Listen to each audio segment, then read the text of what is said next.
Bismillahirrahmanirrahim. Assalamualaikum warahmatullahi wabarakatuh. Halo teman-teman, kembali lagi dengan saya Hilda Mizasyani dari AFI 5B dengan NIM 231310024. Di sini saya kembali untuk menerangkan bagaimana pandangan John Rawls terhadap konsep keadilan sosial. Jadi, John Rawls menerangkan konsep keadilan sosial melalui teori keadilan sebagai fairness atau justice as fairness. Menurut Rawls, dalam keadaan awal yang disebut sebagai veil of ignorance, individu tidak mengetahui posisi sosial, golongan, atau rencana hidup mereka, sehingga memilih prinsip keadilan secara objektif dan adil. Rawls mengajukan dua prinsip keadilan utama. Pertama, setiap orang memiliki hak yang sama atas kebebasan dasar yang paling luas. Kedua, ketidaksetaraan sosial dan ekonomi diperbolehkan hanya jika memberikan keuntungan bagi yang paling tidak beruntung dalam masyarakat, serta membuka kesempatan yang adil bagi semua orang.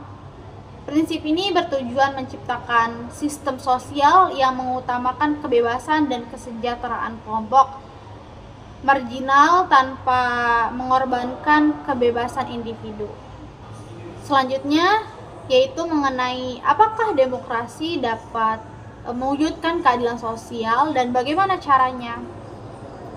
Demokrasi sosial sebagai ideologi politik menggabungkan nilai-nilai demokrasi seperti kebebasan, partisipasi rakyat, dan pemerintahan transparan dengan tujuan sosialisme berupa keadilan sosial dan pemerataan kesejahteraan.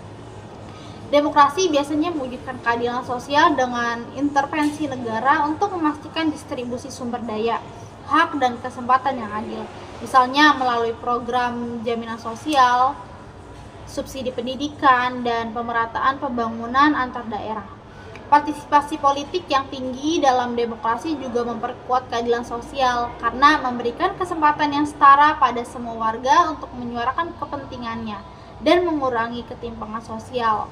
Oleh karena itu, demokrasi dapat mewujudkan keadilan sosial dengan menyeimbangkan kebebasan individu dan tanggung jawab sosial melalui mekanisme partisipasi dan kebijakan negara yang inklusif. Mungkin cukup sekian dari saya. Kurang lebihnya mohon maaf.